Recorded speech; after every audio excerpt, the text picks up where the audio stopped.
I stepped out of the notary office with the afternoon sun pressing against my shoulders. The heat carried that dry Arizona bite sharp enough to remind me that every choice has weight. In my bag was a folder holding 20 pages. Those pages transferred a house worth $465,000 to my son, Evan, and his wife, Sienna. I had spent 7 years saving for that gift. I thought it would anchor them.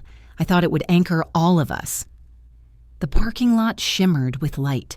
My steps felt steady and proud. I believed I was ending the day as a mother who had finally done enough, a mother who could rest. I unlocked my car. The leather seat held the warmth of the long afternoon.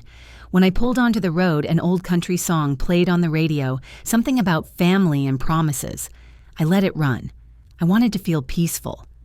That peace lasted 30 seconds. As I eased into the next street, a black SUV shot out from a side driveway. Its tires screeched against the curb. The vehicle swung wide and climbed onto the sidewalk. I jerked the wheel. My heart slammed against my ribs. The SUV missed me by inches. Dust rose in a sharp cloud. I braked hard and gripped the wheel. The SUV paused long enough for me to see the driver, Margot Blake, the mother of my daughter-in-law. She stared at me with an expression that cut straight through the glass. Her face held no surprise, no apology, only a cold recognition, almost like she had expected me there. Her eyes slid across me with a flat judgment. Then she accelerated and vanished around the corner.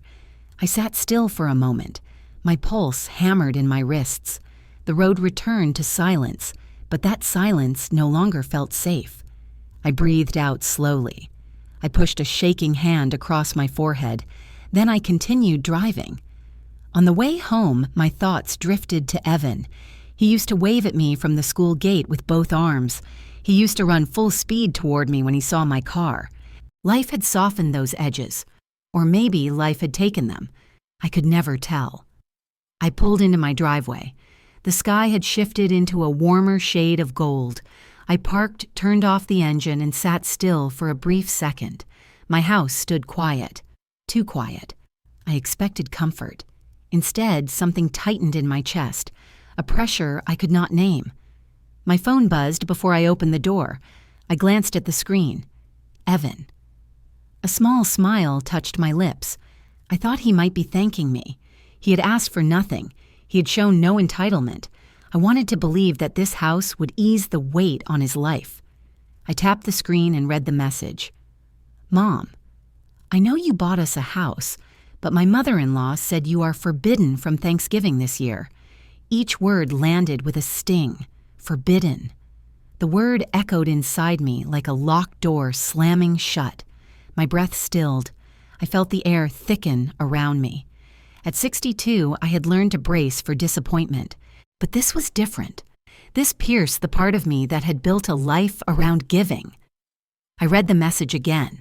The letters blurred for a moment. Not because my eyes failed, but because something deep inside me began to shift. It was a familiar ache, but sharper this time. A long thread in my chest pulled tight. My fingers moved on their own. All right. One word. Simple. Controlled. Final. I locked my phone.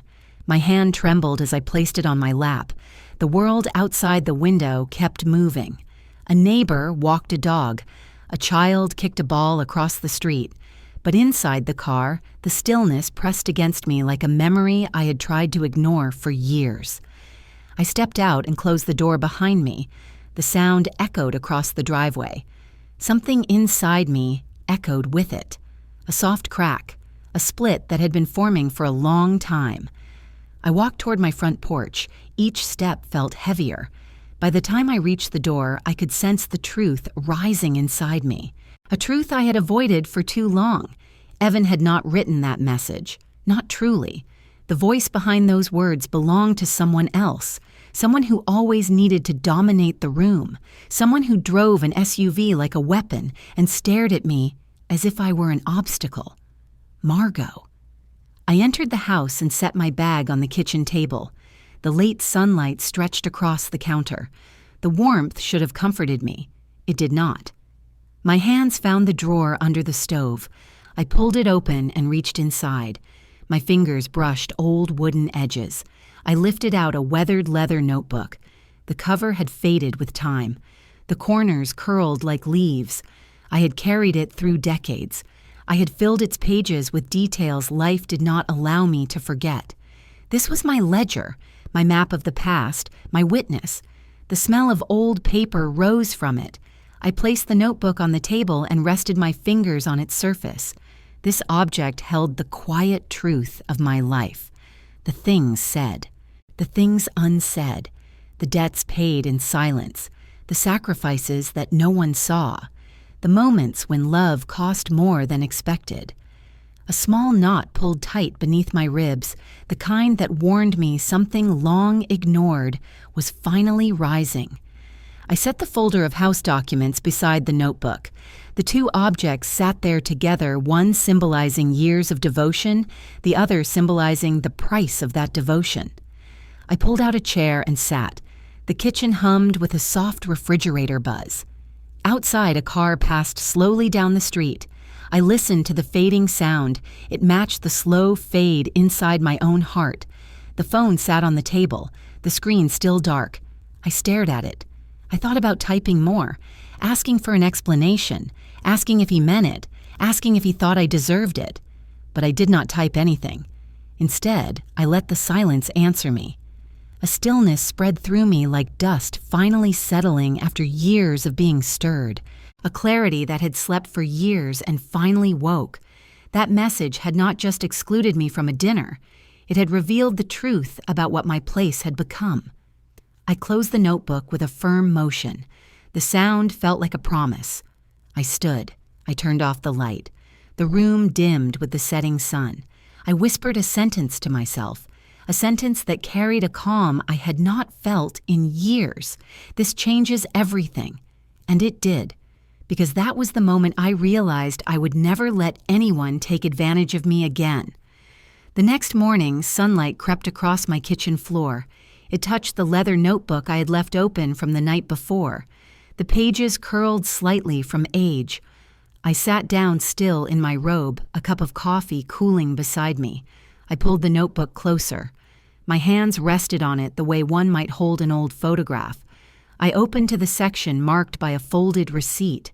Inside were 12 years of numbers and notes, tuition, car repairs, emergency credit card payment. Each line carried a date, an amount, and a reason. I read through them slowly, letting my eyes move across the ink that had faded over time. To anyone else, it might look like accounting. To me, it was proof of something quieter. I wasn't listing debts. I was preserving memory, a mother's record of how love had been spent. I ran my fingers over a note from 8 years ago. March 3rd. Paid landlord, Warren $800. Evan between jobs, promised to repay. The word promised felt softer then. It had hope in it. Now it felt like a question without an answer. I turned another page. July 10th. Loaned $2,400 for wedding deposit. He looked nervous but grateful. That day came back to me clearly. Evan's hands shook as he held the check. He wanted to be the provider. He wanted to stand tall. But life had a way of cutting down young men before they could grow into the title. I smiled faintly, not out of bitterness, but out of recognition. Every mother I know has a ledger like this, written or not. The house was quiet except for the faint hum of the refrigerator. The silence had its own weight. My thoughts drifted back to Evan's childhood. I could still hear the slamming doors, the broken glass, the nights I hid him in the hallway when his father came home smelling of liquor.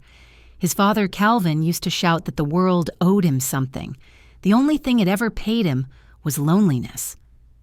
When Evan was 9, Calvin left one night and never came back. Evan waited by the window until dawn. He said maybe he just forgot the way home. I told him, then we'll learn to live without directions. From that night on, my son became a peacemaker. He learned that silence could prevent explosions. He learned to smile when he wanted to cry. He learned that approval kept him safe. That lesson carved deep. By the time he turned 30, he could charm anyone but himself. I met Sienna at a Christmas dinner. She was polite, stylish, and careful with her words. I noticed how Evan watched her like a man watching a storm he believed he could control. When her mother Margot entered the room, everything shifted. Margot spoke, and the air seemed to bend toward her. She criticized the tablecloth, the music, the gifts. Evan laughed nervously, trying to smooth every edge. That was the night I understood something dangerous. My son had traded one kind of control for another. I closed the notebook halfway. The pages fluttered, whispering like tired wings. The phone rang, breaking the stillness. I answered. "Quinn, it's Victor. You alive, or are you already practicing for sainthood?" His voice carried that dry humor I'd known for 30 years. "I'm fine," I said. "Trying to be. Good. Because I need to know if you want turkey this year. Or—" He paused for dramatic effect. "Nothing but air for Thanksgiving." I laughed quietly but honestly. "Air is low calorie. That's the spirit," he said. Then his tone softened. "Listen, you okay?" I hesitated. The question sank deeper than he meant. "I will be," I said. "You sure you don't want me to bring a plate over?"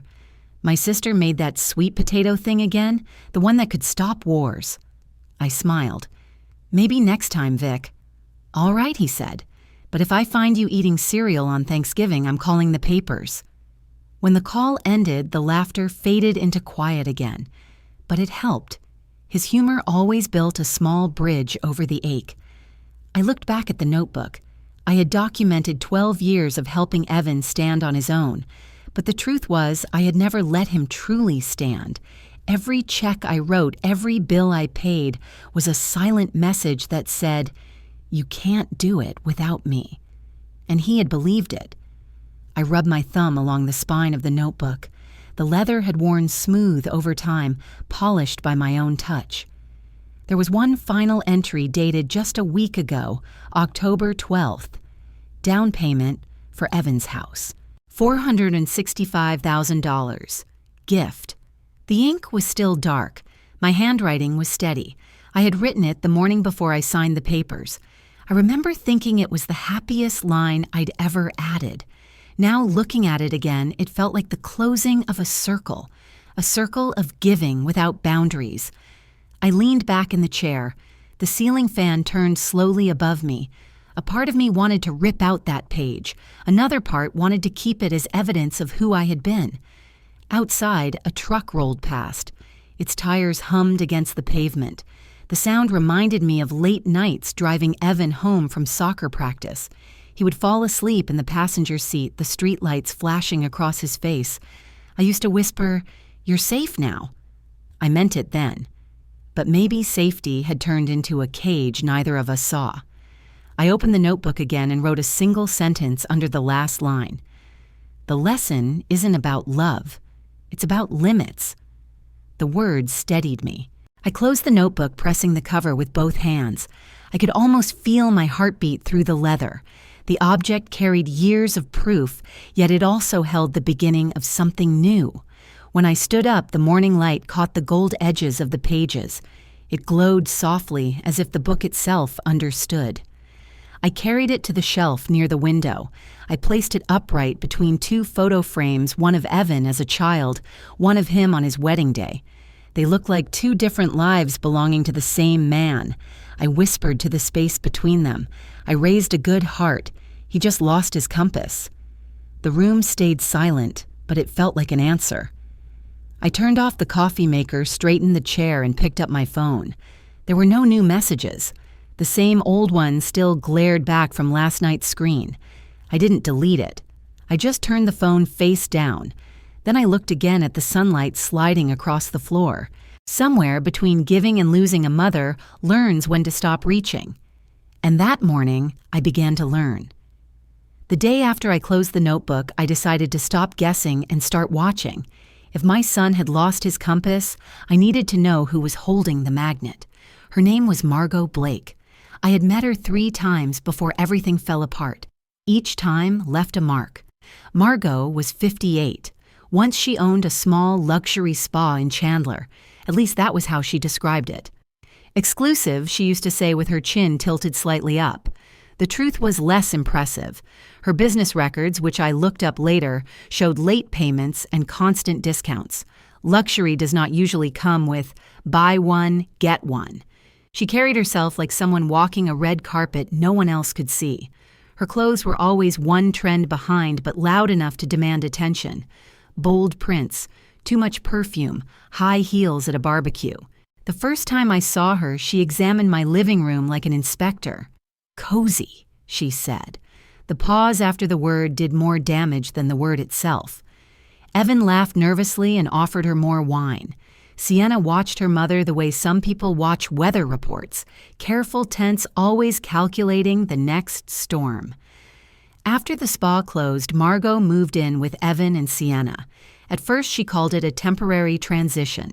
Temporary had stretched into months, then into more than a year. She told everyone the spa had failed because of economic shifts. The reality, according to public records, was unpaid rent and overdue vendor invoices. I found those records later when I finally allowed my professional instincts to wake up. Before that, I only had impressions. Impressions whisper long before facts speak. Neighbors talk in our part of Phoenix, not in a cruel way, more like weather reports. You share what you see so others know what to expect. One afternoon, my neighbor Lorraine called me. Her voice carried that mix of concern and curiosity older women share like a secret recipe. "Quinn, you will not believe what I just watched across the street," she said. "What happened now?" I asked. "Your in-law," she replied. She stood at the front door and yelled at the mailman for 20 minutes. I pictured it clearly. Margot in her bright blouse hands on hips leaning forward like a prosecutor, the poor mailman holding a stack of envelopes. "What was she yelling about?" I asked. "A misdelivered coupon booklet," Lorraine said. She kept saying things like, "Do you understand who lives here?" and "We deserve better service than this." I pressed 2 fingers to my forehead.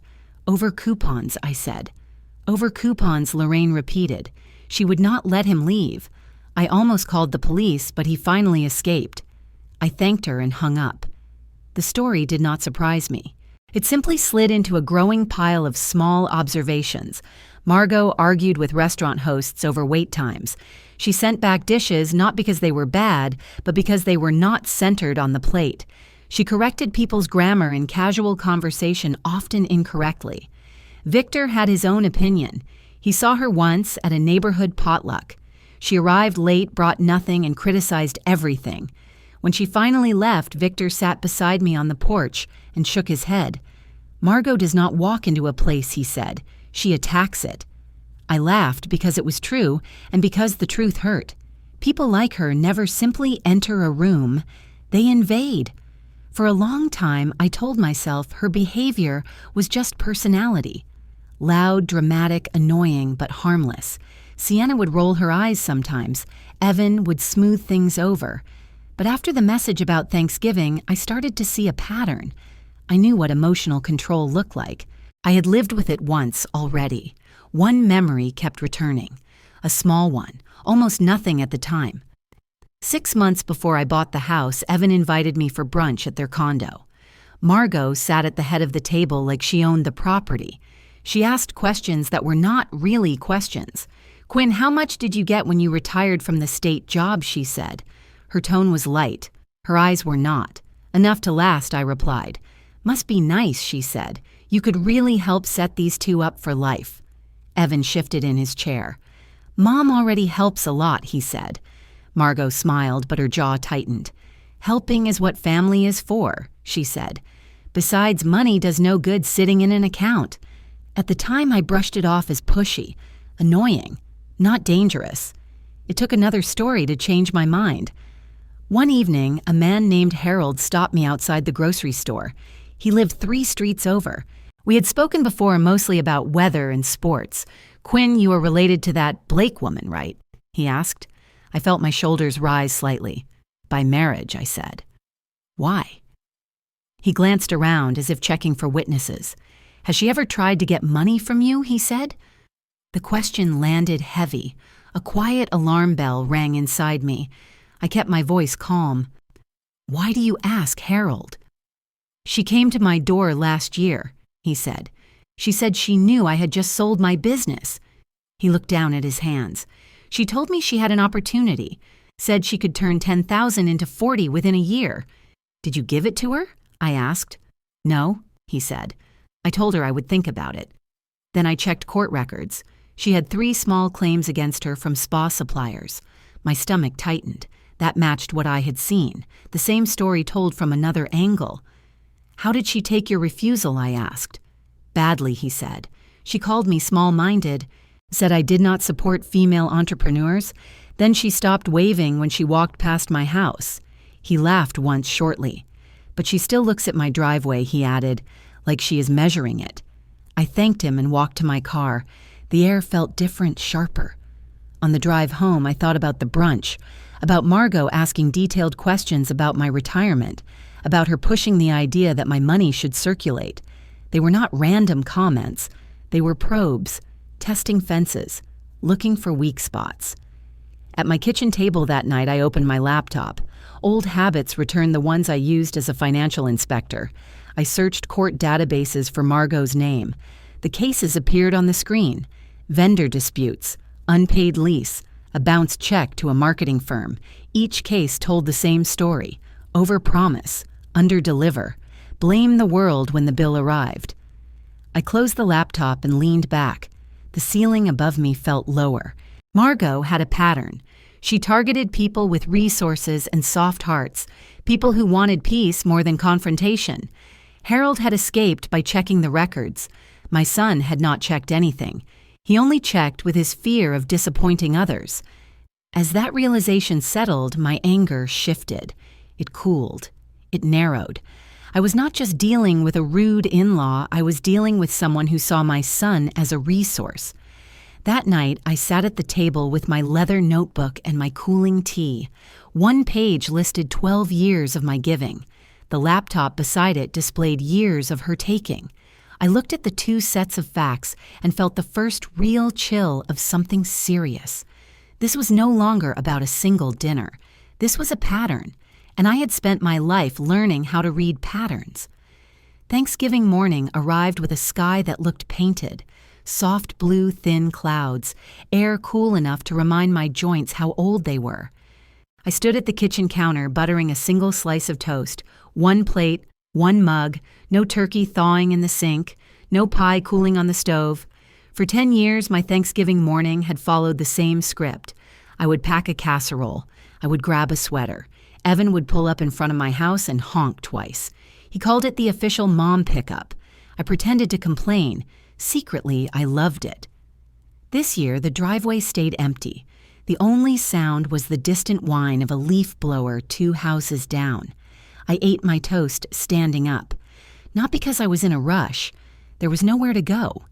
Sitting at the table felt like admitting something I was not ready to say. I washed the plate, dried it, set it back in the cabinet. Every motion felt careful, almost ceremonial. On the fridge, an old photo of Evan in a paper turkey hat stared back at me. He was 6. His smile took up half his face. I touched the corner of the picture. Then I walked to the front door and opened it. The air outside smelled like cinnamon and roasting meat. Thanksgiving has a specific scent in every neighborhood. Ours carried butter sage and a hint of exhaust. I stepped onto the porch with my coffee, sat in the old wicker chair I had repainted twice. From here, I could see most of the street. Across the way, the Martinez family loaded pies into their minivan. Their grandkids bounced on the driveway, too excited to stand still. Someone shouted about forgetting the cranberry sauce.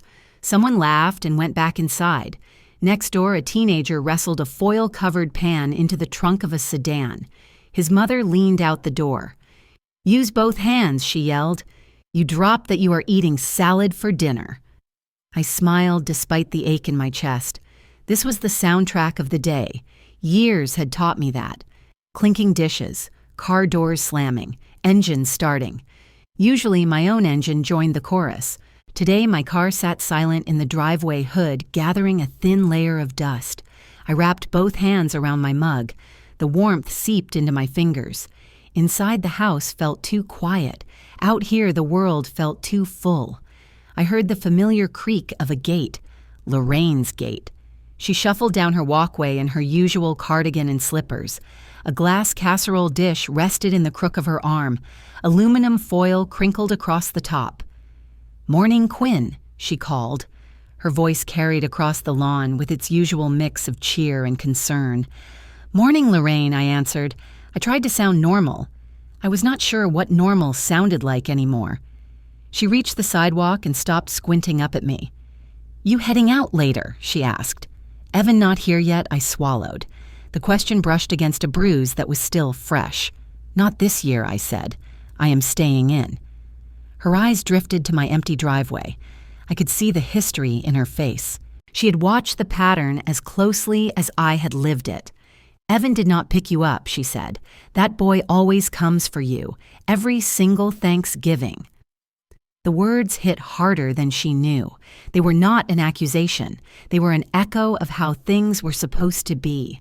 I lifted one shoulder, tried to make it look casual. "He has plans with Sienna's family," I said. "I told him to go. Young people like a full house." It was half truth, half shield. The kind of sentence older women use when they want to hide the hurt but not lie completely. Lorraine's mouth pressed into a thin line. She stood there for a moment, the casserole dish balanced on her hip. "You know we have plenty of food," she said. "If you change your mind, there is a chair with your name on it." I smiled. This time the smile felt softer, but it carried more weight. "Thank you," I said. "I might take you up on that. Right now, I am just enjoying the quiet." She heard the lie under the sentence. "Older women usually do." She nodded slowly. "Well, quiet is good," she said. "Until it is not. If it gets too loud in your head, you walk over.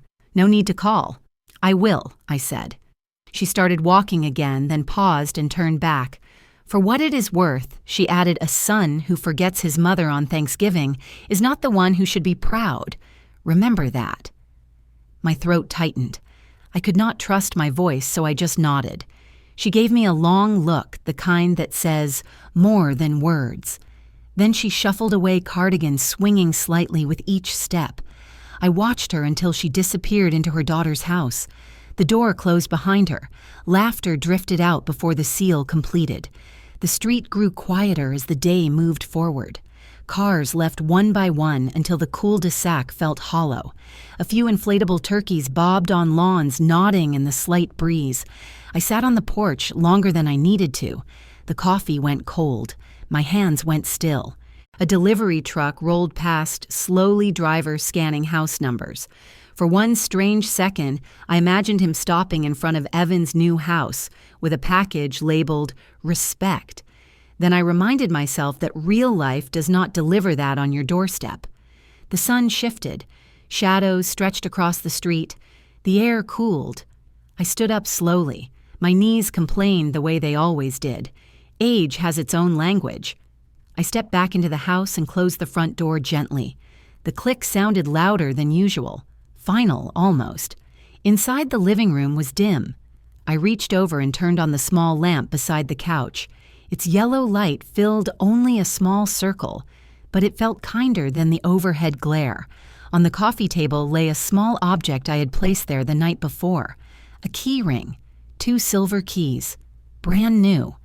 I picked them up. They were cool against my palm, heavier than they looked. These were the keys to the house I had bought for Evan and Sienna. I had imagined handing them over at the end of Thanksgiving dinner. I had pictured his face. I had even rehearsed a line in my head. Here I would have said, "Every family needs a place to land. This one is yours now." Instead, I stood alone in my small living room holding keys no one knew about. The silence around me felt like a witness. I turned one key between my fingers. Metal glinted in the lamplight. In that shine, I saw choices. I could still give it to him. Pretend the text did not matter. Tell myself Margot would soften. Tell myself Sienna would see sense. Or I could let the key mean something different. Not a door opening for them, but a boundary closing for me. My hand curled around the ring. The edges pressed into my skin. The small sting grounded me. I walked to the window and looked out. Most of the houses were dark inside, their occupants gone gathered around tables somewhere else. My house stood lit by a single lamp. It looked both lonely and steady. I took a breath, held it, let it go slowly. The sound filled the quiet room, the long, low exhale of a woman who had finally seen the shape of her own life. I set the keys back on the table, not as a gift waiting, but as a decision forming. Then I turned off the hallway light, leaving only the small lamp glowing. In that soft circle of light, the keys waited. So did I. The morning after Thanksgiving, I woke up before sunrise. Sleep had become something I visited, not something I stayed in. I made coffee black this time and sat at the kitchen table with my notebook open. The page from the night before still carried the indent of my handwriting. This is not about love. It is about boundaries. I read it twice then, underlined the word boundaries. By 8 a.m., Victor was knocking on my door. He held 2 cups of coffee from the gas station and a grin that looked like caffeine and concern mixed together.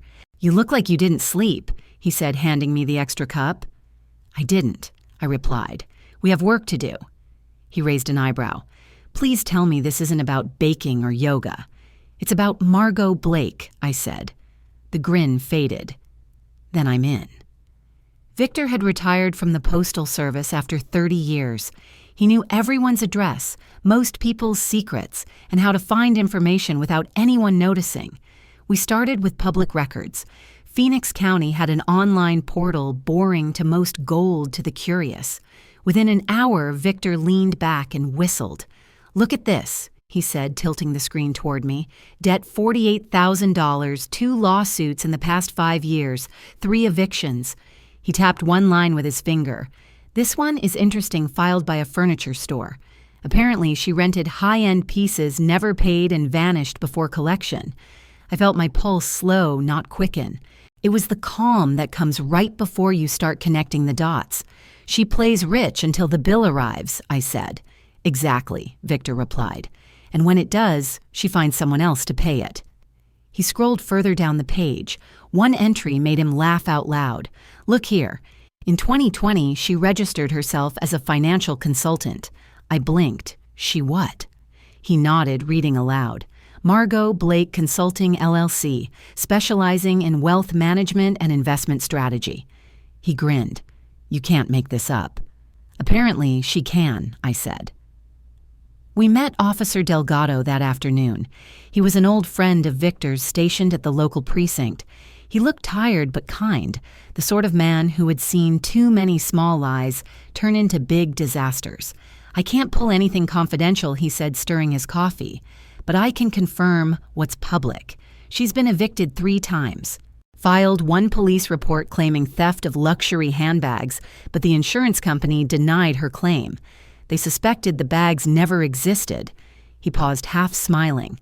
"Guess she learned how to make stories sound expensive." The conversation drifted to social media. Victor opened his phone and turned the screen to me. Margot's Instagram glowed with staged perfection. There she was in front of a marble countertop holding a designer handbag. The caption read, "Grind hard, reward harder. Boss woman, luxury life." The photo looked professional, but in the reflection of the glass cabinet behind her, you could see a tiny white tag hanging from the bag's handle, the kind that stores leave on rental items. I exhaled through my nose. "She's borrowing her image," I said. Victor chuckled. "She's the only influencer who influences herself." Later that evening, I met Naomi at her office. Naomi was a psychologist and an old friend. She had the calmness of someone who listened for a living. "I need to understand this type of person," I said, not to hate her, just to see her clearly. Naomi folded her hands. "People like Margot crave one thing above all else," she said. "Control," I guessed. She shook her head. "No, a target." I frowned. "A target, yes." Naomi said, "They don't need power over everyone. They just need one person to carry the blame for their chaos. It makes them feel organized." She leaned forward. "When that target stops playing along their entire sense of identity, unravels." I sat in silence for a moment. "Evan became her target," I said quietly. Naomi nodded. "And if you get too close to freeing him, she will turn you into the new one." That sentence lingered in the air long after I left her office. On the drive home, city lights flickered through my windshield like Morse code. Every flash felt like a reminder. I had spent years solving other people's financial puzzles. It was time to solve the one in my own family. That night, Victor texted me, "Got something. Call me." I dialed immediately. He answered in a whisper, the way people do when they know what they're holding is dangerous. Delgado's cousin works IT at the telecom company, Victor said. He helped me look at a phone number linked to Margot's online accounts. I felt a knot form in my stomach. "Whose number?" I asked. "Evan's," Victor said. "He's been listed as an emergency contact and as a shared billing address for 2 of her accounts." My breath caught. "She's using his credit," partly, Victor said. "But it gets worse." He found a deleted message thread from her backup files. I gripped the phone tighter. "What message?" He hesitated before reading. "Make your mother-in-law pay for everything. Keep her out." For a second, I couldn't speak. The words weren't abstract, they were surgical, precise, like instructions. Victor's voice softened. "I'm sorry, Quinn, but at least now we know." I closed my eyes. All the small details from the past months rearranged themselves into a single picture. The dinner invitations that suddenly stopped, the stories that painted me as difficult, the way Evan's eyes darted whenever money came up. I whispered almost to myself, "She's isolating him, just like my husband did to me years ago." Victor was quiet for a moment. Then he said, "Then it's time you do what you do best." "What's that?" I asked. "Follow the numbers," he said. "Numbers don't lie, Quinn. People do." I looked down at my leather notebook still open on the table. Under boundaries. I wrote one new word in ink proof. The sound of the pen scratching across paper was steady, deliberate. It was the sound of a woman crossing the line between hurt and action. That night, I closed the notebook, turned off the light, and sat in the dark. Outside, a car engine hummed past, fading into the distance. Inside, something far louder began the quiet machinery of resolve. The investigation had begun.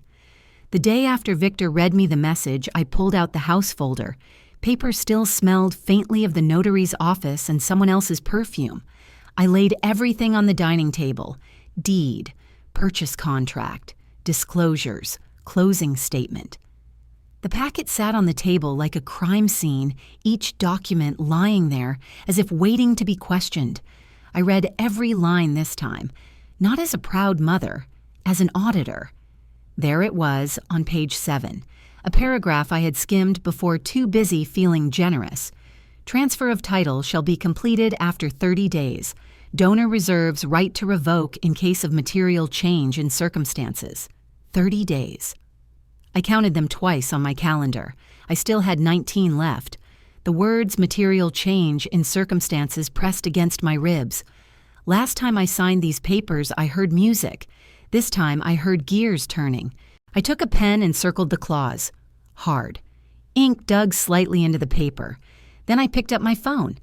Naomi had mentioned a lawyer once, a woman she trusted with complicated divorces and elder finance cases. Her name was Adele Tran. Naomi texted back within minutes. "She is tough, but fair. If you want someone who understands dignity, call her." I did. Her assistant slotted me in for the next afternoon. "Bring every document you have," the assistant said. "I always do," I replied. Adele's office sat on the 11th floor of a glass building downtown. The lobby smelled like polished stone and coffee. She stood when I entered her conference room. Small frame, sharp eyes, navy suit that looked like it fit her both physically and philosophically. "Quinn," she said, shaking my hand. "Naomi speaks highly of you. Sit down and tell me everything." I laid the folder on the table. Then I added the leather notebook, the one that held 12 years of numbers. I told her about Evan, the gifts, the loans, the Thanksgiving text, Margot's message Victor had found. She listened without interrupting. Her pen moved sometimes, but her eyes stayed on me. When I finished, light shifted across the conference table, and for a moment it felt as if someone had cracked open a hidden window inside me. She opened the folder and flipped to page 7. Her finger stopped at the same clause I had circled. "This is your door," she said. "You can still walk back through it." "Is that revenge?" I asked. The question surprised me out loud. Inside, I had been hearing it all morning. Adele shook her head slowly. "This is not revenge," she said. Her voice was steady. "This is protecting your dignity." The word dignity landed differently than money or house. It reached a part of me that had been quiet for years. She continued, "The law gives you a window, Quinn. You intended a gift under one assumption, that you were respected. That assumption was broken. So I can revoke," I said. "You can," she replied. "More importantly, you should. You are not obligated to finance your own erasure." We spent the next hour drafting the paperwork, a formal notice of revocation, a letter to the title company, a letter to Evan and Sienna. Adele typed while I watched the words form. "Due to recent events indicating hostility and exclusion, I hereby revoke my donative intent regarding the property." She read each section out loud, asked if the wording reflected my truth, not my anger, my truth. At the end, she slid the stack toward me. "Read before you sign," she said.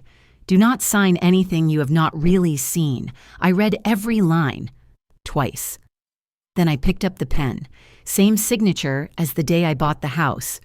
Different woman holding the pen. When the last page was done, Adele gathered them into neat piles. "My office will file with the title company today," she said. "We will send certified letters to your son and his wife. Return receipt requested." "Will this destroy him?" I asked. She met my eyes. "Your choices will reveal his character," she said. "You are not destroying him. You are turning on the lights." On the way out, I stopped in the hallway and leaned against the cool wall. My legs felt steady, but my heart was doing its own math. I had taken back a house. I wondered what else I would reclaim. 2 days later, the certified letters went out. One to Evan and Sienna's apartment, one to Margot at the same address, one to the title company. I watched the tracking numbers update on my laptop like a strange countdown. Accepted, in transit, out for delivery. Victor sat beside me at the kitchen table, eating a donut like it was popcorn. "You know, this is the most entertainment I have had all year," he said. "You need a hobby," I replied. "This is my hobby now," he said. "Justice with coffee." By late afternoon, the status changed. Delivered. Signed for. The words blinked across my screen like a quiet verdict. I imagined the scene. Sienna's hand signing the green card, or Margot's. Either way, the words were in their house now. The first phone call came 20 minutes later. Unknown number, local area code. I did not answer. The voicemail arrived 30 seconds after that. I pressed play. "Quinn, this is Margot." Her voice was sharp enough to cut glass. "How dare you pull this stunt after everything we have done to include you?" I paused the recording and looked at Victor. He raised his eyebrows. "Everything they have done to include you," he repeated. Interesting definition. I hit play again. "You're behaving like some scheming elder who pulls strings just to stay relevant," she snapped. Each word hit the voicemail like a slammed door. "You twist money, twist houses, twist people, and now you're tearing this family apart." The message ended with a dramatic inhale and a hang-up. Victor stared at the phone for a second. Then he laughed. Not a mocking laugh.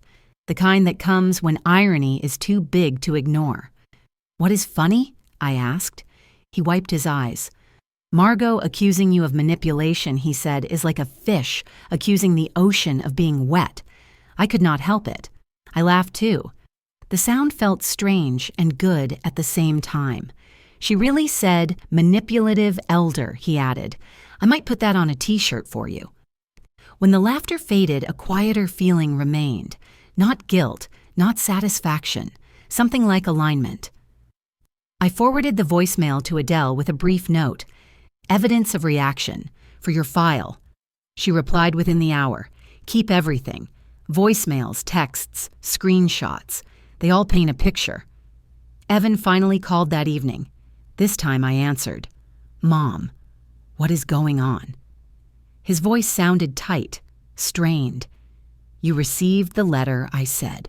"Yes," he replied. "You revoked the house. You filed with the title company. Jennifer is freaking out. Her mother is furious. I let a beat pass. Are you furious? I asked. He did not answer for a full 5 seconds. No, he said finally. I'm scared, Mom, his voice cracked. Scared of watching my life fall apart faster than I can hold it together. You did not lose everything, I replied. You lost something you had not earned yet.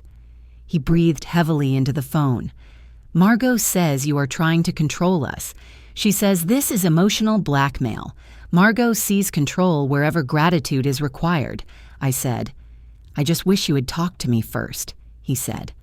I closed my eyes. I talked to you the night you uninvited me, I said. You made your choice then. I am making mine now. The silence that followed felt different from past silences. Not avoidance, not distance. Consequence. I still love you, I added. That has not changed. But I will no longer finance people who treat me like an inconvenience. He sniffed once. Jennifer wants to speak to you later, he said. She can speak to my lawyer, I replied. For now, any questions about the house go through Adele. He exhaled. I do not even know how to talk to you like this, he said. Then learn, I said. I had to learn how to talk to myself like this first. After we hung up, the house felt very still, the kind of stillness that follows a storm when branches are still dripping. I went to the coffee table and picked up the keys again. They no longer felt like a promise. They felt like leverage I had chosen not to use. The legal wheels were turning now, papers filed, letters delivered, words recorded. Quiet justice does not roar. It clicks, it stamps, it arrives by certified mail. I set the keys down and opened my notebook once more. Under proof, I added a new heading action. Then I wrote one sentence.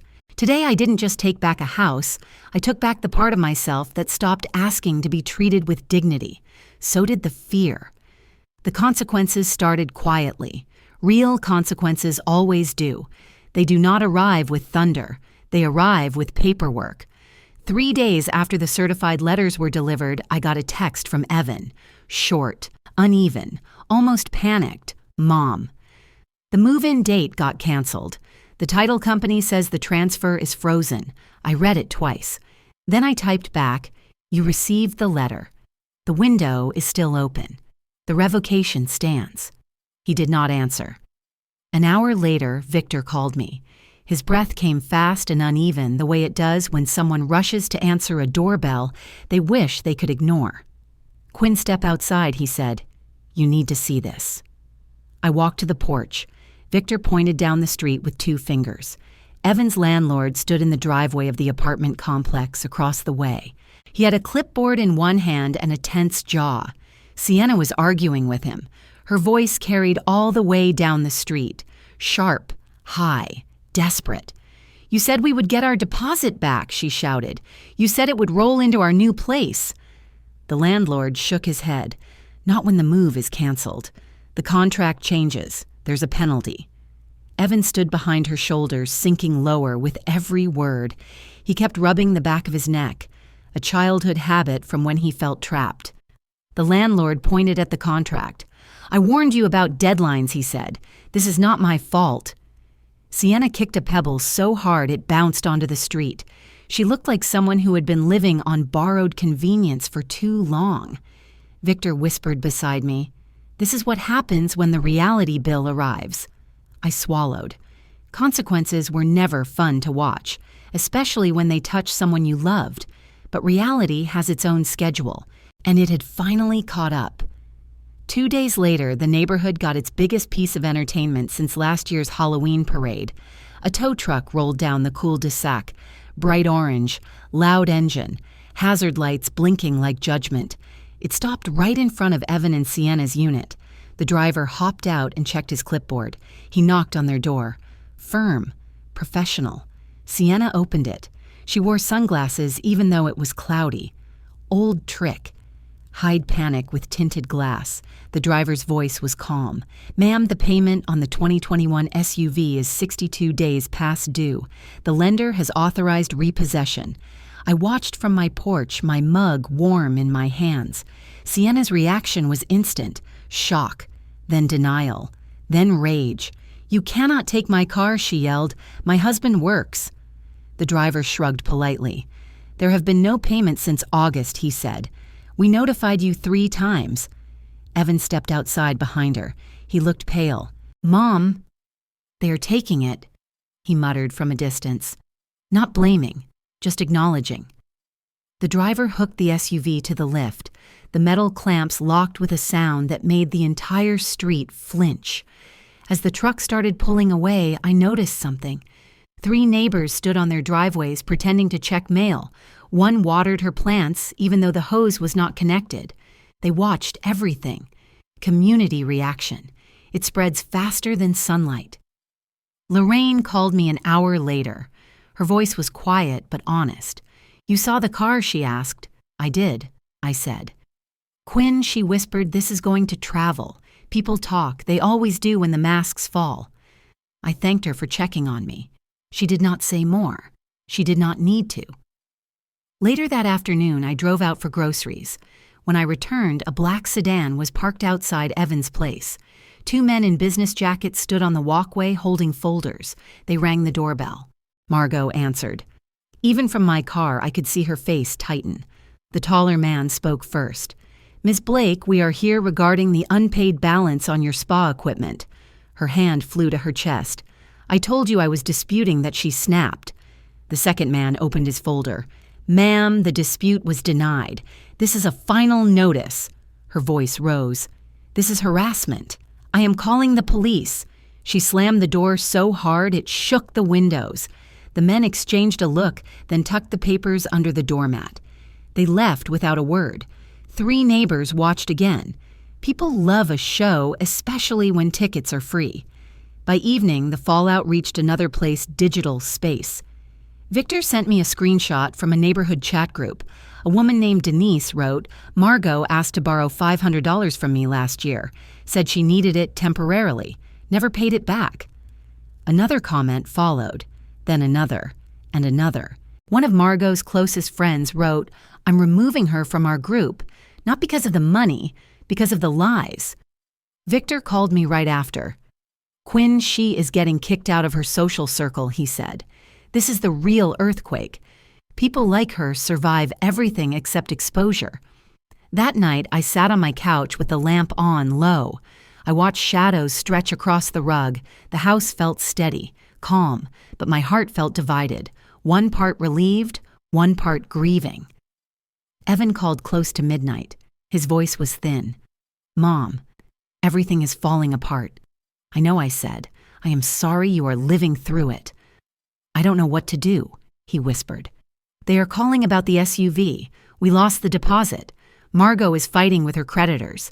Sienna is blaming everyone." "And who are you blaming?" I asked gently. He hesitated.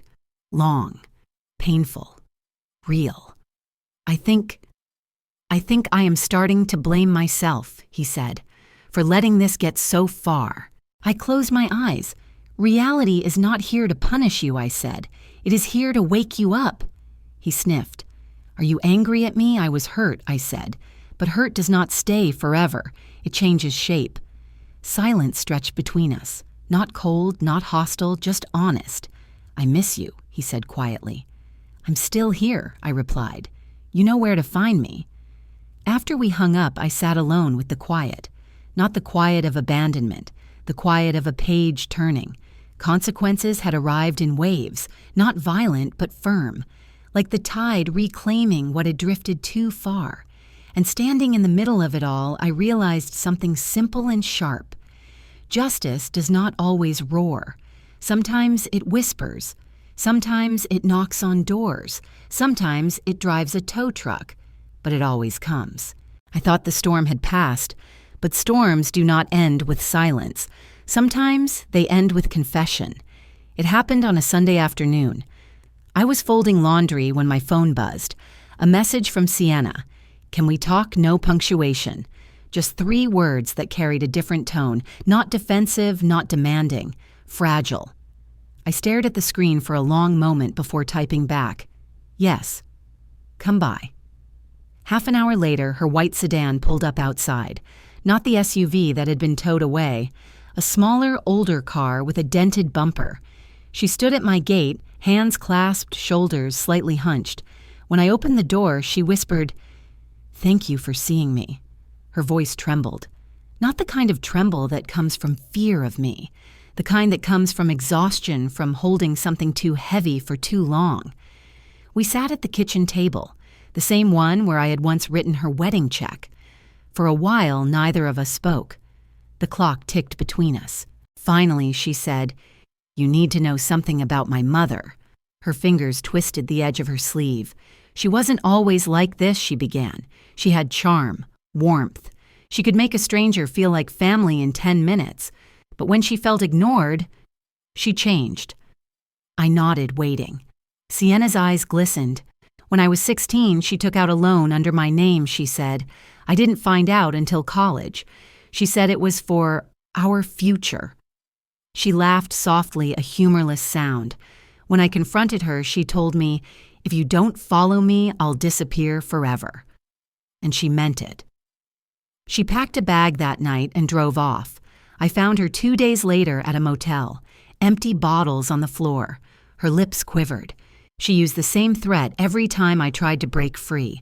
Her voice broke into a whisper. "If you don't do this, I'll disappear forever." That phrase echoed through the room like a curse passed from one generation to the next. "She used guilt as her leash," I said quietly. Sienna nodded. "Yes. And when Evan came along, she saw him as her new anchor, someone who would take care of her so she could stop pretending to be strong." I tried to warn him. I leaned forward. "You did?" She nodded again. "I told him before the wedding. I said, 'My mother will destroy anyone who loves me unless she controls them first.' He thought I was exaggerating." Tears slipped down her cheeks. I wanted to protect him, but I also wanted to protect her. I thought if I stayed quiet, maybe she'd calm down. I felt something shift inside me. For months I had painted Sienna in one color, cold, calculating. But now I saw a different portrait, a woman caught between love and fear, mother and daughter, loyalty and survival. "She manipulated you too," I said. "She still does," Sienna whispered. "I kept paying her credit cards behind Evan's back. I even covered her spa lawsuit once because she kept saying, 'If you don't help me, I'll disappear forever.'" The words pressed against my chest like a weight I hadn't known was mine too. Then Sienna reached into her bag and pulled out a small envelope. Inside was a folded printout, emails, screenshots, payment receipts. She used Evan's name for one of her fake consulting accounts, Sienna said. She forged his signature. "That's why your letter hit her so hard. She thought if the property was revoked, her scheme would surface." I looked down at the papers. Each line told a small part of the truth I'd been searching for. Margot wasn't just manipulative. She was drowning and she'd tied her daughter to her ankle. Sienna wiped her eyes. "I'm sorry," she said, "for everything, for letting her turn us against you." Her apology was quiet, not performative. It felt real. "I believe you," I said, "but believing doesn't erase the damage. You and Evan have to rebuild your life without her shadow." She nodded. "I told him everything this morning. He finally saw the pattern." I exhaled. "How did he take it?" "He cried," she said simply. "He said he couldn't believe he let her manipulate him, too." I placed my hand over hers. "That's the first step toward freedom," I said, "seeing the cage." We sat in silence again, the air heavy but cleaner somehow. Then her phone vibrated on the table. The name on the screen made her flinch. Margot. Her thumb hesitated, then pressed, "Answer." The voice on the other end came through loud enough for me to hear. "Where are you?" Margot shouted. "You told him, didn't you?" Sienna froze. "I couldn't keep lying," she said softly. The crash that followed made both of us jump, glass shattering, something heavy hitting the floor. "You think you can betray me?" Margot screamed through the speaker. "You'll regret this, Sienna. You'll see what disappearing really means." Sienna's hand shook as she lowered the phone. "She's breaking things," she whispered. "She always does that when she loses control." I reached across the table and took the phone from her. "Call the police," I said. "She needs help, not another audience." Within minutes, Officer Delgado arrived at their place. His calm, even voice carried across the street. "Ma'am, you need to step outside. No one is arresting you, but you cannot destroy property." Margot shouted something about being framed then, about elder abuse, then about ungrateful children. Delgado let her words burn themselves out. Finally, she walked out with a broken vase in her hand. The sight from my window was not triumphant. It was sad, like watching someone who had built a house out of mirrors finally cut herself on the shards. By evening, the street was quiet again. Sienna and Evan packed a few essentials and left to stay with a friend. Margot stayed behind alone. Her silhouette in the window looked small for the first time. Later that night, I sat at my kitchen table again, the same lamp, the same soft circle of light.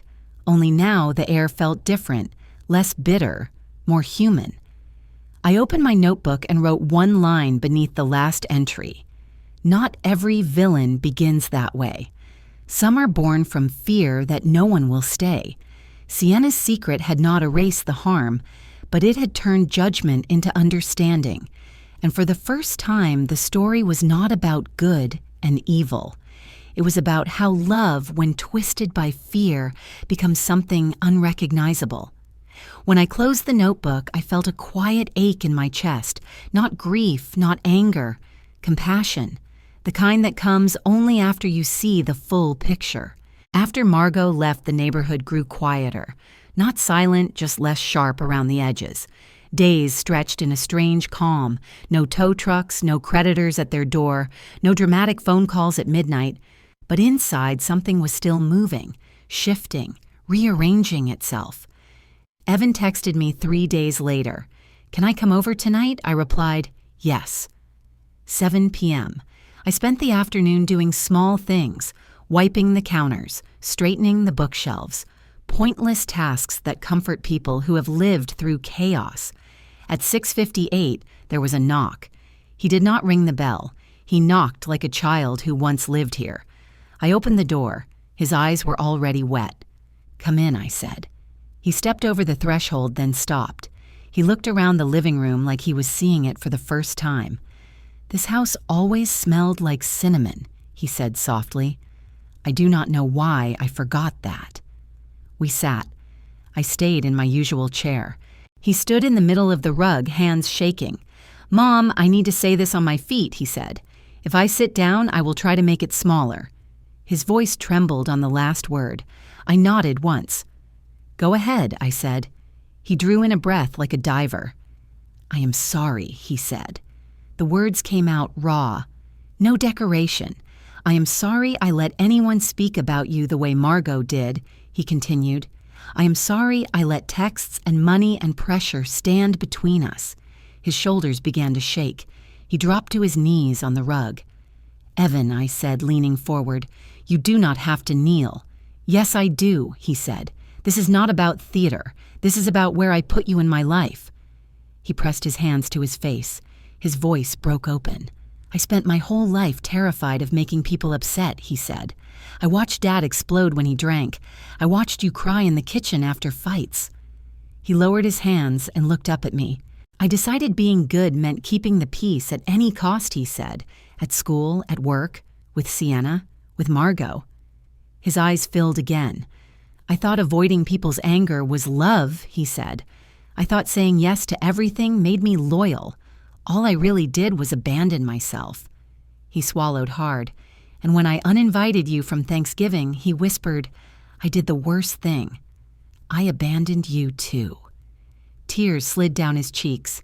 He did not wipe them away. He let them drop onto his jeans. "I chose the person shouting nearest," he said, "not the person who had been steady for 60 years. I sat very still, not because I did not feel, because I felt too much. Evan." I said, "Finally, look at me." He did. Eyes red, jaw clenched, face open. "You learned as a boy that staying safe meant keeping others happy," I said. That was survival then. It is cowardice now. He flinched, then nodded. I know, he said. I am tired of being a grown man who makes 8-year-old choices. We stayed there, mother and son, the distance between us measured in more than feet. I do not want your money, he said. I do not want the house back. I know I do not deserve that. He took a breath. I want something harder, he said.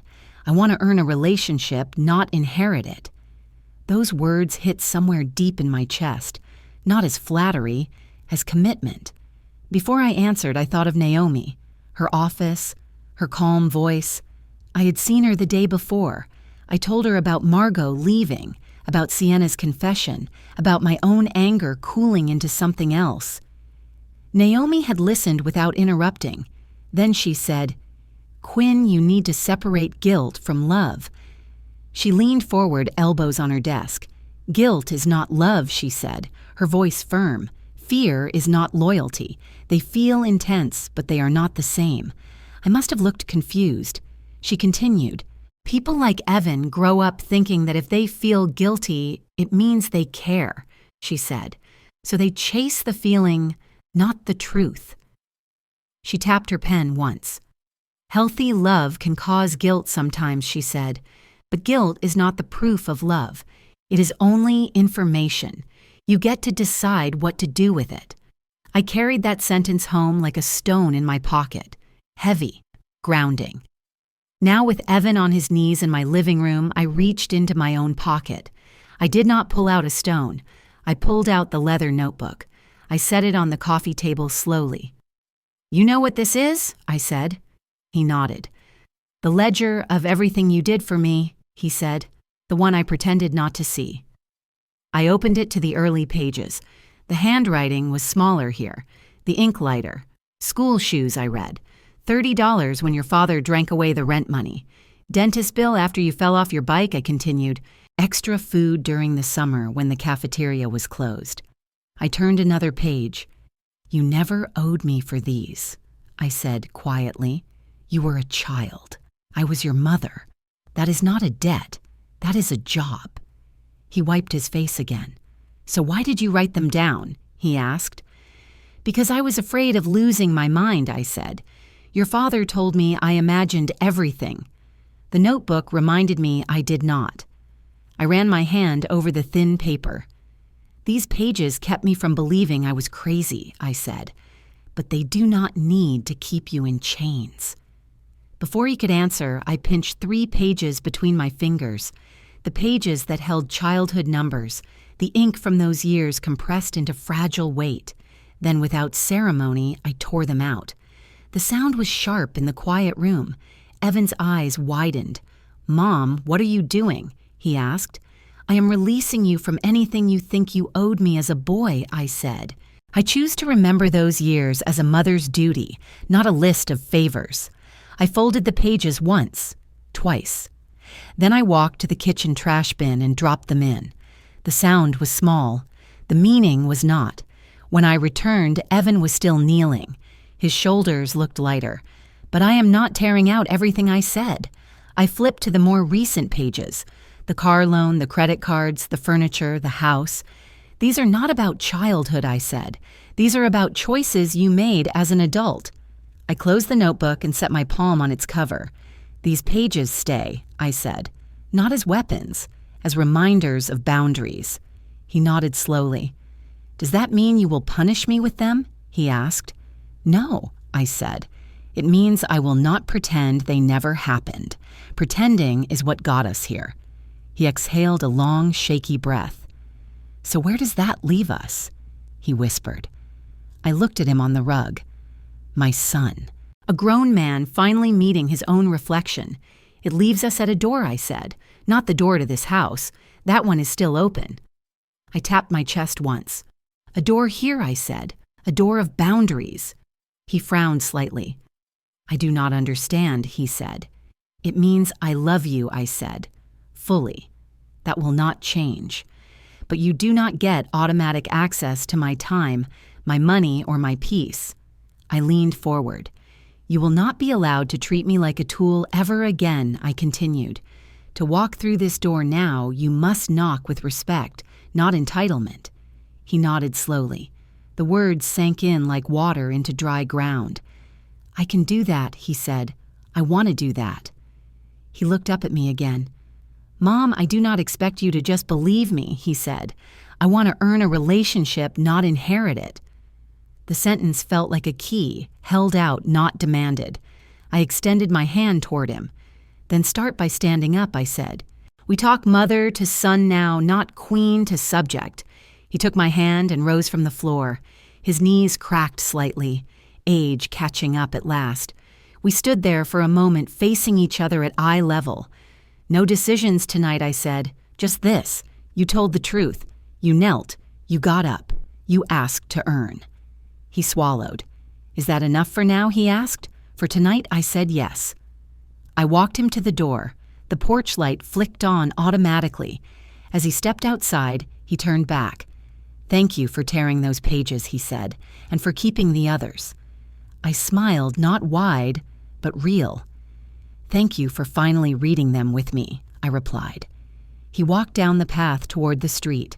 No car waiting, just a man moving under his own power. When the door closed, I went back to the coffee table. The notebook lay where I left it, not a ledger of debts, not a weapon, a record, a boundary. I placed it gently in the drawer beneath the table, not hidden, not displayed, accessible when needed. Then I turned off the lamp and stood in the doorway between rooms, a door of wood, a door of boundaries, both now under my control. The week after Evan knelt in my living room, the air inside my house felt lighter, not cheerful, not triumphant, just lighter, like a window had been cracked open after a long storm. Healing does not arrive with trumpets. It arrives with small silences, calmer mornings, warmer tea, less weight on the chest. On Friday afternoon, Evan texted me again. "Mom, we found a new apartment. Would you come for dinner on Sunday?" I stared at the screen for a long moment. Not because I doubted him, because the invitation felt like an open hand, not a demand, not an apology, a beginning. I typed back, "Yes." 7 p.m. Sunday evening arrived cold and bright, the kind of November night where streetlights glow like warm buttons. I drove slowly through Evan's neighborhood. His new apartment was in a modest brick building. No pretense, no luxury ads outside, just a small home for people beginning again. Evan opened the door before I could knock. His smile was nervous and boyish, the smile he used to have at 10 years old. "Mom," he said, "welcome." His voice shook in a way that felt honest. I stepped inside. The apartment was small but warm. A single lamp glowed in the corner. The table was set for three plates, 3 cloth napkins, 3 forks aligned carefully. Someone had tried very hard. Sienna came out of the kitchen with a bowl of salad. No makeup, no performance, just tired eyes and a soft expression. "Hi, Quinn," she said. Her voice was steady, but her hands trembled. "I wanted tonight to be simple. We do not have much yet, but we wanted it to be real." "That is more than enough," I said. She let out a breath of relief. We sat at the small table. The chairs wobbled a little. The food was humble. Roasted chicken, green beans with garlic, mashed potatoes, nothing fancy, everything sincere. For a while, we ate quietly, not awkward, just gentle, the kind of quiet people earn after telling the truth. After a few minutes, Evan wiped his hands. He looked at me like he was afraid to breathe wrong. "Mom," he said, "I know trust is not a light switch. I know we broke something." He paused. He looked at Sienna. She nodded for him to continue. "I do not want tonight to suggest everything is repaired," he said. "I only want to ask one thing." His voice cracked but did not break. "Would you let us earn our way back into your life?" The room held still. The lamp hummed softly. The chicken cooled on our plates. I felt no dramatic swell, no flood of emotion, only steady warmth rising slowly like dawn on a quiet lake. I smiled. Not wide, not triumphant. Warm. "One dinner at a time," I said. Evan exhaled like he had been holding that breath for years. Sienna covered her face for a moment. When she dropped her hands, her eyes were wet, but she was smiling too. "That is all we hoped for," she whispered. We ate again. We talked about small things, work schedules, the leaking faucet in their bathroom, how their couch was a secondhand find from a neighbor. None of it was dramatic. All of it was healing. At one point, Evan said, "Mom, this apartment means more to us than the house ever did." I nodded. I can see that I said, "It looks like a place you chose, not a place you were performing inside." He laughed softly. "Exactly," he said. Sienna added, "We want a life that is ours, not Margot's, not built on pressure." I looked at her carefully. There was still guilt in her voice, but there was no fear. "Margot is not here anymore," I said gently. "You get to build from truth now." Sienna nodded. "I know," she said. "It still feels strange to breathe without her shadow." "That feeling will fade," I said. "And if it does not fade, you will learn to walk with it differently." She wiped her cheek once. "Thank you," she said. After dessert, Evan walked me to my car. The night air smelled like pine. The sky was sharp and clear. "Mom," he said, "I am going to therapy with Sienna. Naomi said she can recommend someone for me." I nodded. "That is good," I said. "Not for me, for you." He smiled a little. "I want to keep the door open," he said. "Your door. The boundaries door." "Good," I said, "because now you know how to knock." He swallowed and looked down, then back at me. "I do not know how long it will take," he said. "But I am not leaving again."